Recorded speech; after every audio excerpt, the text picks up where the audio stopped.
South लुआंगवा में सूखे का मौसम है। 5 महीने से बारिश नहीं हुई है। तेज धूप में इम्पाला का एक झुंड पानी के आखिरी स्रोत यानी लुआंगवा नदी पर इकट्ठा होता है। दोपहर का वक्त इम्पाला के लिए खुली जगह पर रहने का सबसे सुरक्षित समय है। ज्यादातर शिकारी इस गर्मी में शिकार नहीं करते, लेकिन ओलिम्बा भूखी है। इम्पाला उन सबसे बड़े जानवरों में से एक है जिनका वो शिकार कर सकती है और इसीलिए वो उसका मनपसंद शिकार है। लेकिन रेतीले किनारे पर छिपने की कोई जगह नहीं है। वो जोखिम उठा रही है।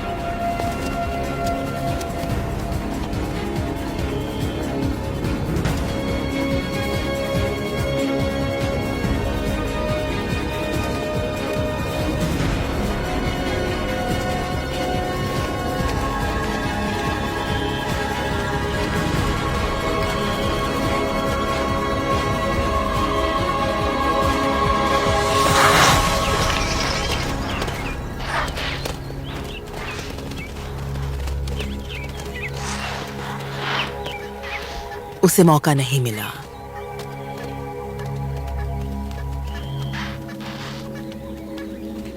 अगर ये अनुभवी होती तो इसे पता होता कि ये कोशिश बेकार होगी।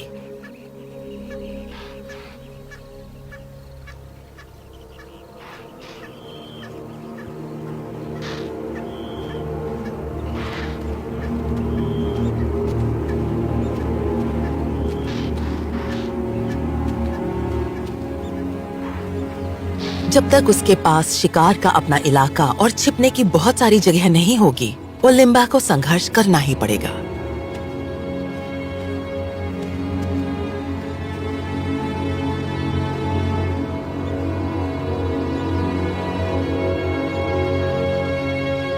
अपना नया घर ढूंढने की उसकी तलाश उसे कमूटी के और करीब ला रही है। अब वो बुजुर्ग मादा तेंदुआ के इलाके से सिर्फ 5 किलोमीटर दूर है और लगातार पास आती जा रही है।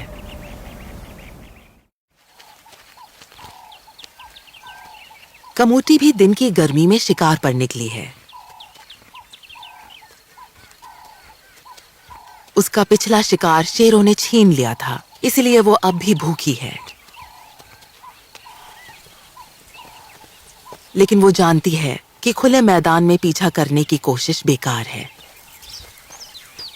उसने सीखा है कि सबसे अच्छा मौका उसे तब मिलता है जब वो अपने इलाके के बीच सूखी नदी की तलहटी में छिपी रहती है, जहां शिकार उसे देख नहीं सकता, यहां तक कि दिन के उजाले में भी।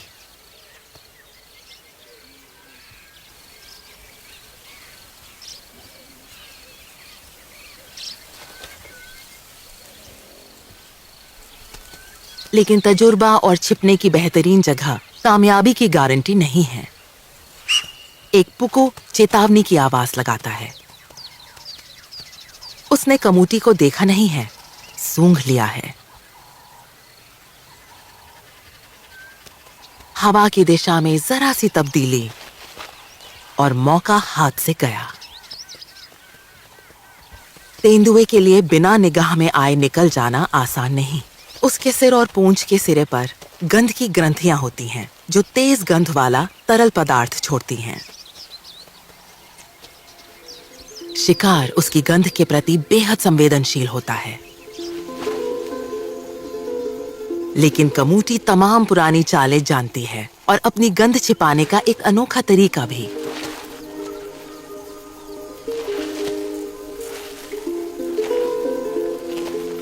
और जिराफ के पेशाब मिले हुए कीचड़ से बेहतर परफ्यूम और क्या हो सकता है।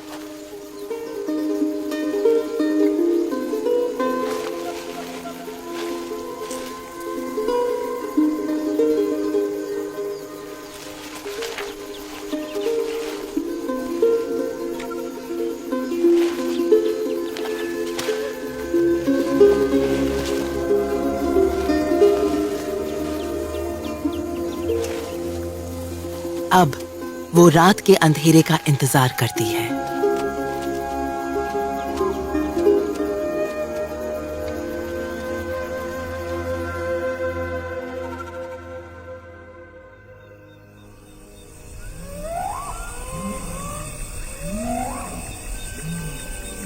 एक मिलिट्री ग्रेड थर्मल कैमरा दिखाता है लुआंगवा वैली की रात का संसार।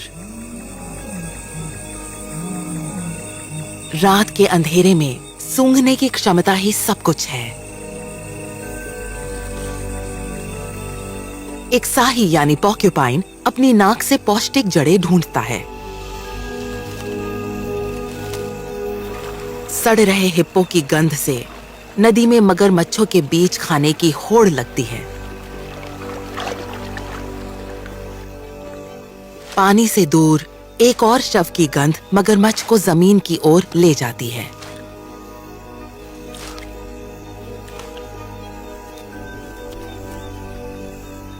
एक एलिफेंट श्रू अपनी बेहद संवेदनशील नाक से अंधेरे में कीड़े और छोटे जीव ढूंढती है।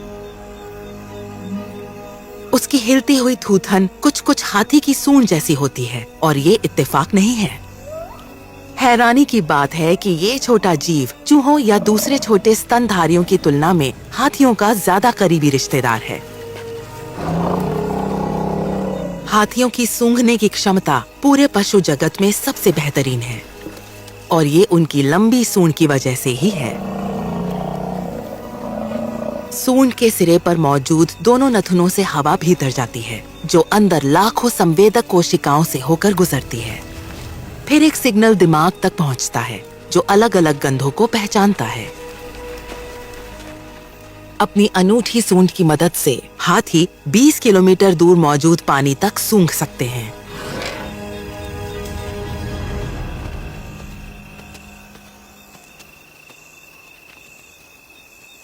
सूंघने की अच्छी क्षमता होना कमूटी के लिए भी जरूरी है।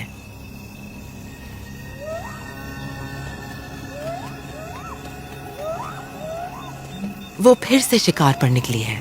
इम्पाला के झुंड के करीब पहुंच रही है।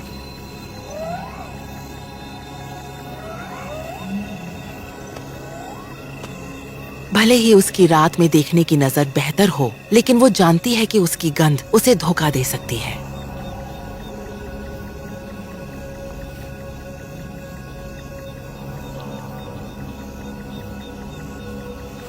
वो पूरी कोशिश कर रही है कि हवा की दिशा के उलट रहे ताकि शिकार उसे सूंघ न सके।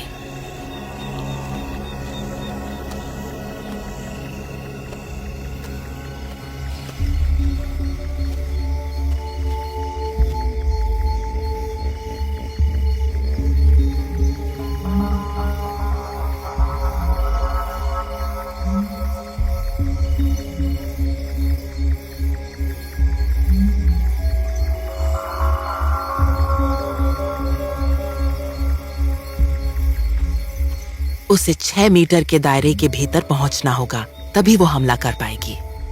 उससे ज्यादा दूर हुई तो हिरण को बढ़त मिल जाएगी।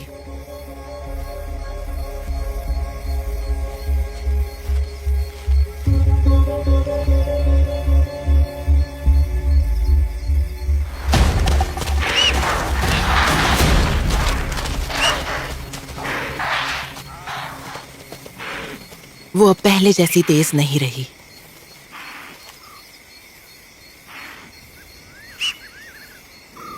लेकिन चालाक है। एक बार फिर वो पेशाब में लोट लगाती है।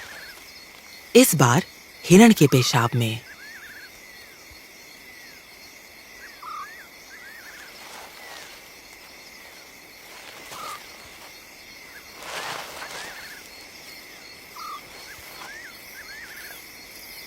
वो अपनी गंध को शिकार की गंध से ढक रही है।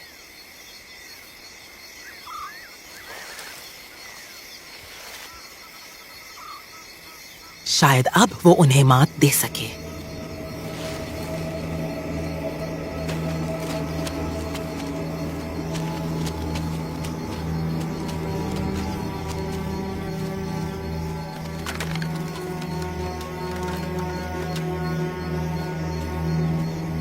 वो धीरे धीरे आगे बढ़ती है।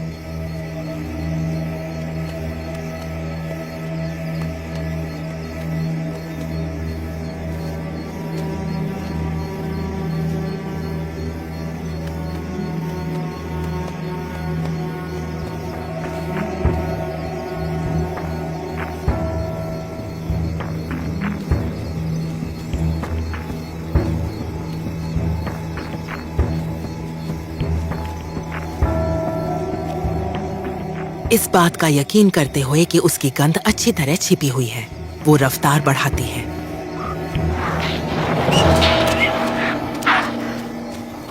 हिरण चौकन्ने हो गए हैं।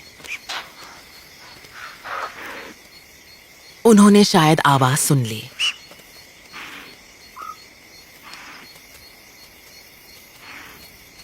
कमूटी फैसला करती है कि अब लौटने का वक्त है। एक बार फिर वो भूखी रह गई है।